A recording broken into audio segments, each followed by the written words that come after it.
Hey folks, it's Freelee the Banana Girl. I wanted to quickly talk about deer antlers, okay, and just give people a little bit of information who don't understand the way they're obtained.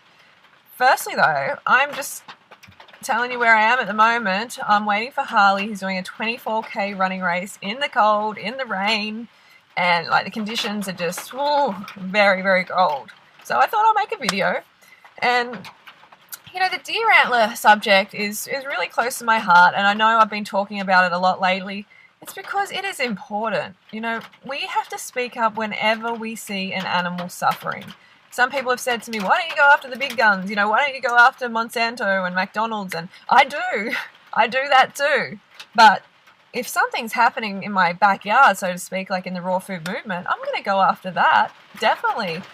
I say we go after all animal exploiters.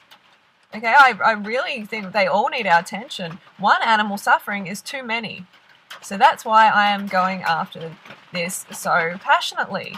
The disgusting way these deers are handled and this whole process needs to be exposed. And I can't believe these guys are actually selling this supplement.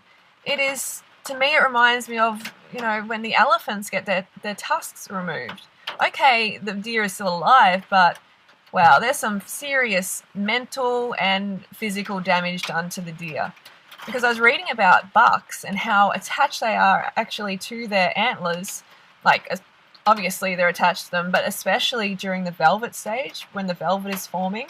And this is a time when they get hacked off, because that velvet is the active ingredient in this deer antler, almost gold, whatever it's called.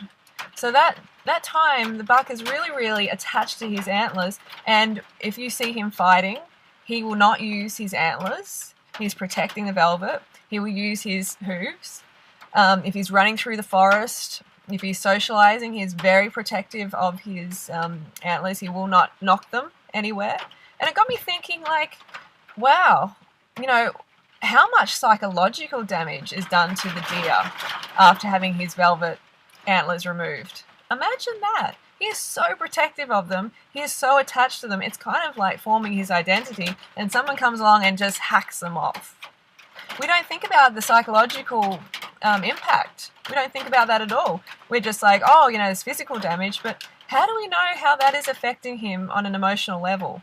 We don't know, and we can never know, because we're humans and we cannot go inside the deer's head and work that out. We can only imagine. And for me, even having my hair chopped off is going to be some emotional turmoil, let alone a limb. Imagine me having a limb chopped off. Wow, that's life-changing. Okay, it grows back, but that in that moment when the buck is so psychologically connected to the antlers, the damage is definitely, it's going to be lifelong damage. And having that consistently done every year, it's crazy. And to make this almost gold deer antler velvet, whatever wanky sort of name that they give it, you cannot get the antlers off the ground. They need to have the active ingredients from the velvet, so they cannot be picked up off the ground. Just be sure of that. And it is not a humane process. Several people, or you know, at least 2 men are needed to pin the deer down.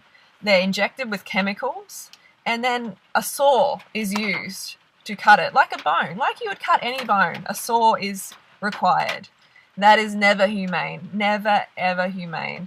And man, David Wolfe, I am just so surprised that you would be selling this. I remember buying your book back in 2006 and, you know, really getting into it, being inspired by the motivational aspect of it, being a bit confused about some of the recommendations, which I still am today, but, you know, being overall inspired and thinking this guy is really into animals, you know, he's really passionate, he's a peaceful guy, and I was inspired. But now I'm like, what are you doing, man? You know, the almighty dollar, greed has just taken over. Just please connect with your heart. You know that this is the wrong thing to do.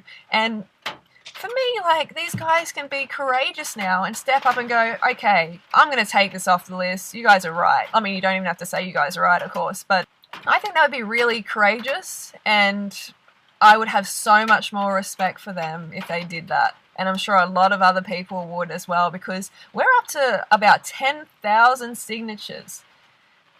guys, what does that say to you? This is serious. You know, people are pissed off. They don't want this to happen anymore.